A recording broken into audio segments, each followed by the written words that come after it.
Hi, I am Wacław. Welcome to OSGE Warsaw, where the small modular reactor revolution is taking off.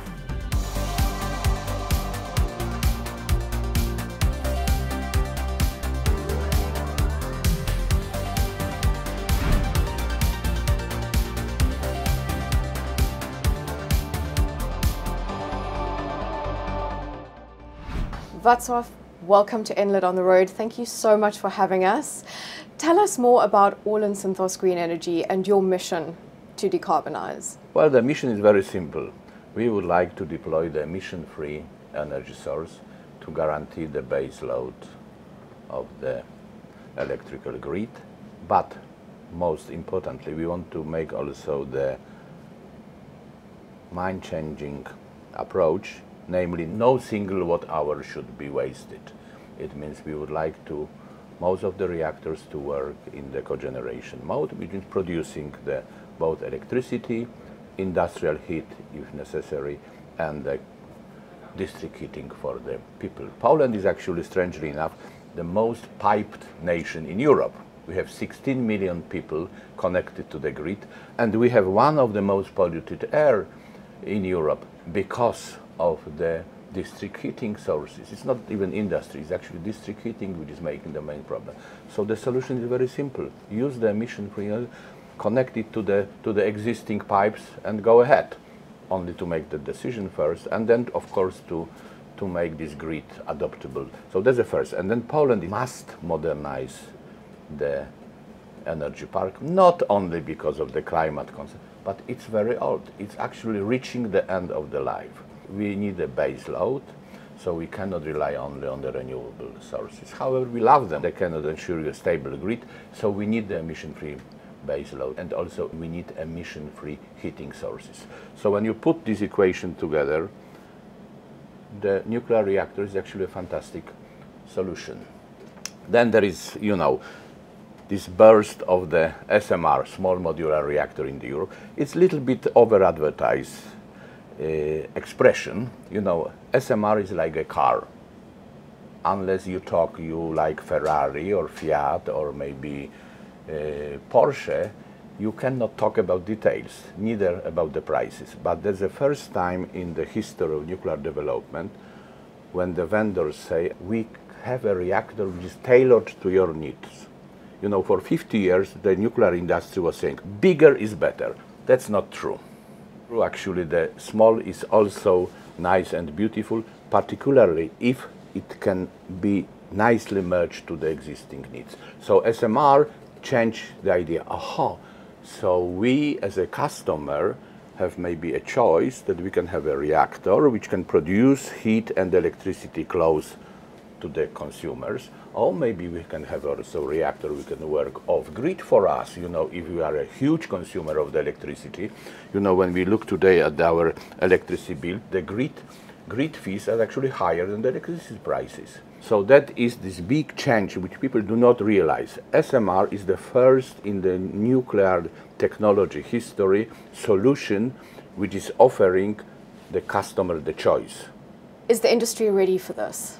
Has the mindset change actually occurred so that people in industry can see the potential that SMRs offer?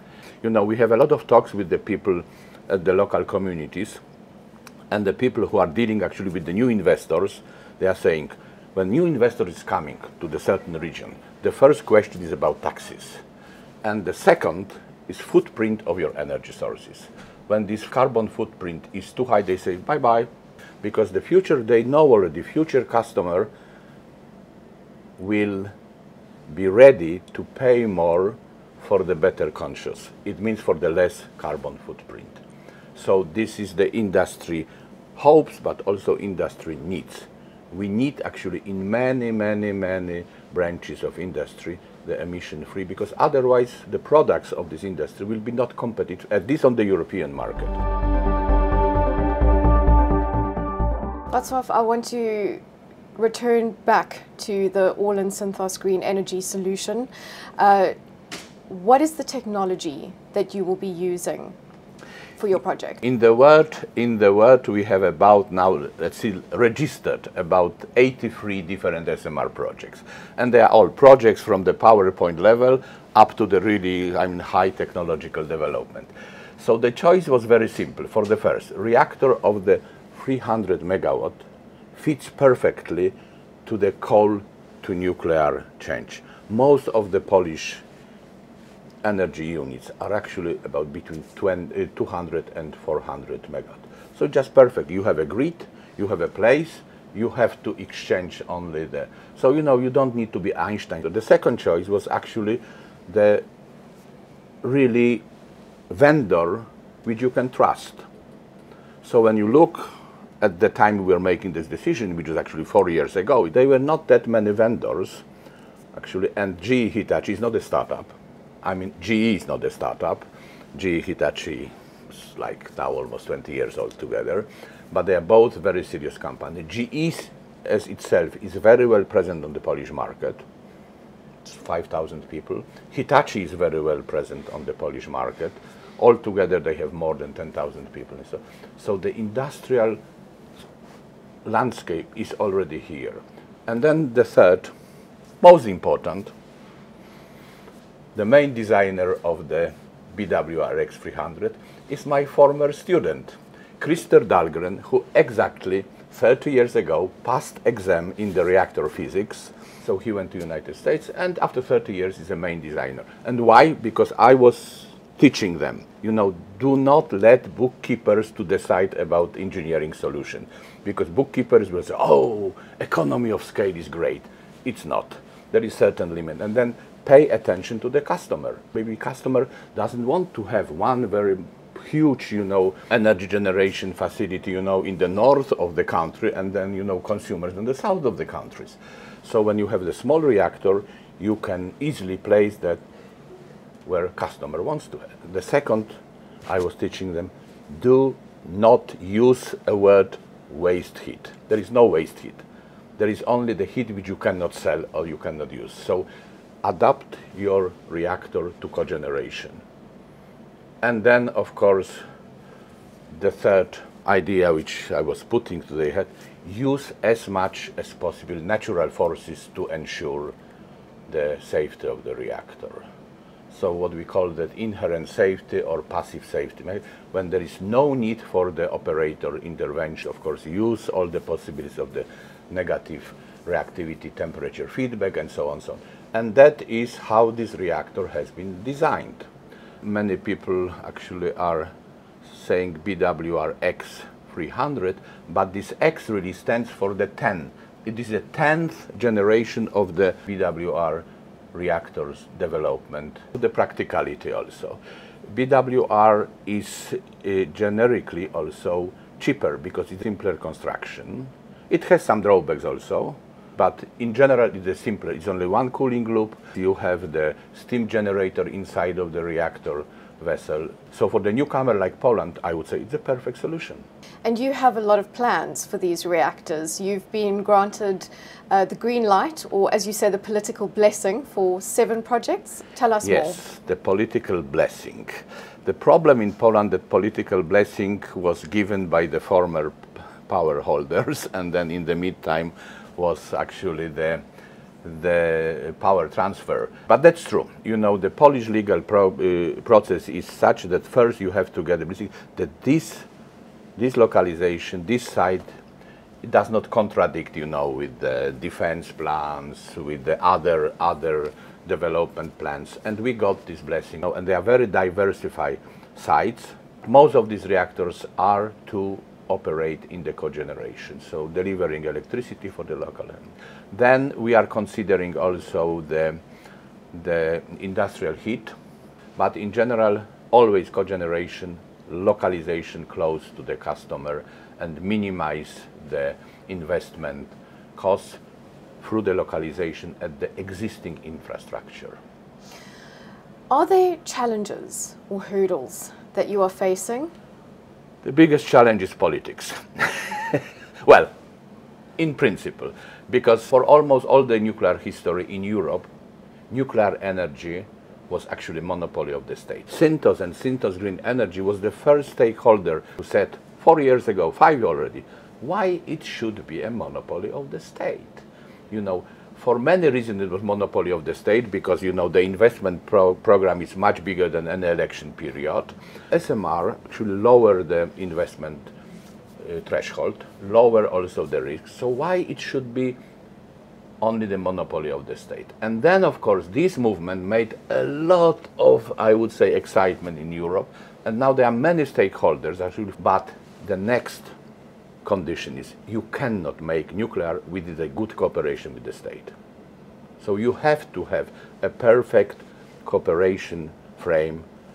But on the other hand, we are always saying, you know, the government, through the regulator, has such a big influence on the nuclear that actually government can have an influence on the deployment and development of nuclear without investing a single euro or zloty in that.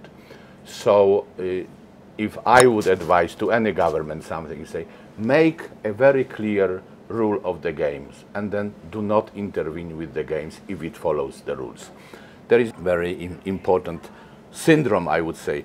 1.5 years I was on a big conference in Prague concerning just SMR. They were best people in the world.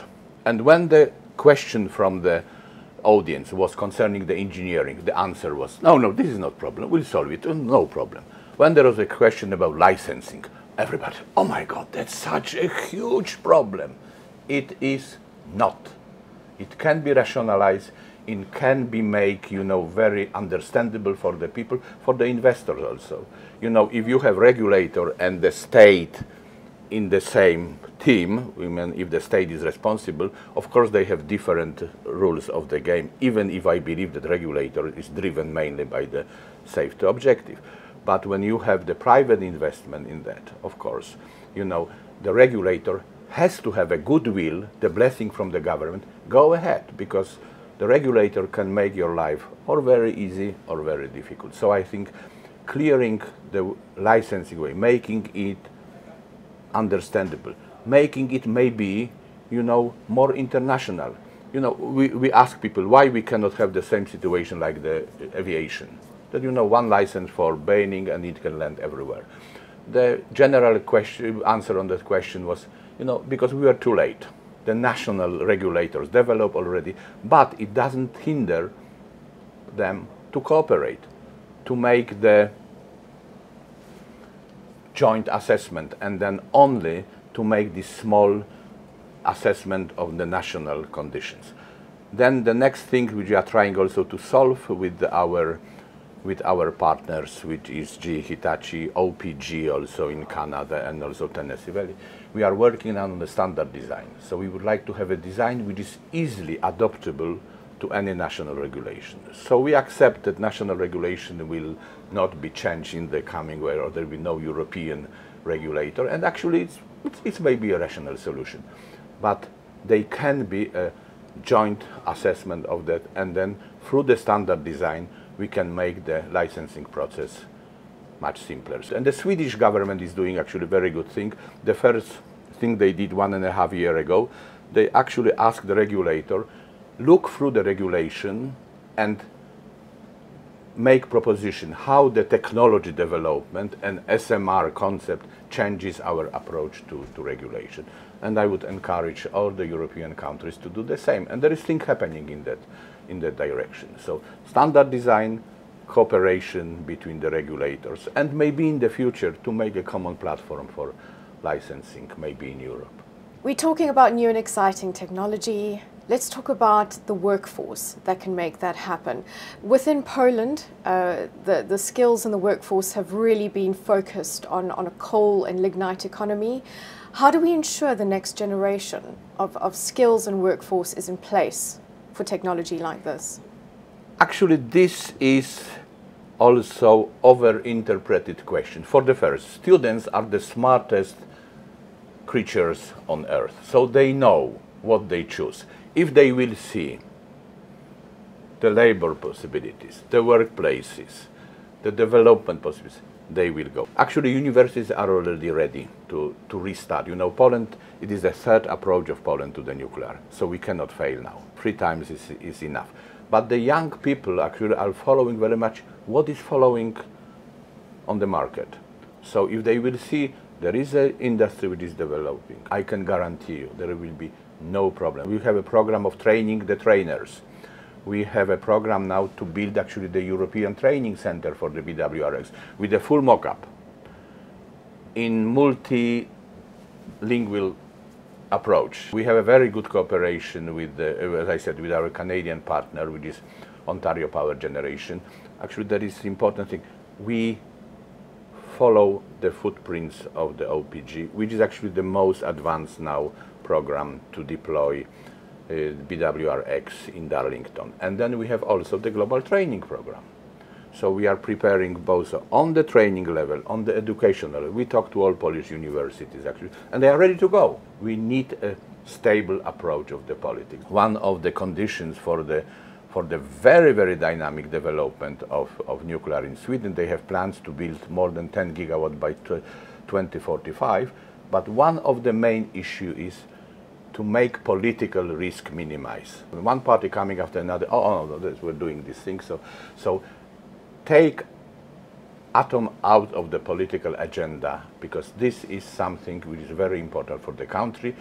And fortunately or unfortunately, all this development program is much longer than any election period. So let's also state very clearly that energy security is actually the foundation of the state security. You know, if you don't have electricity, you're very vulnerable. Wacław, thank you so much for joining us and for sharing your insights. For more insights, join the Enlit community.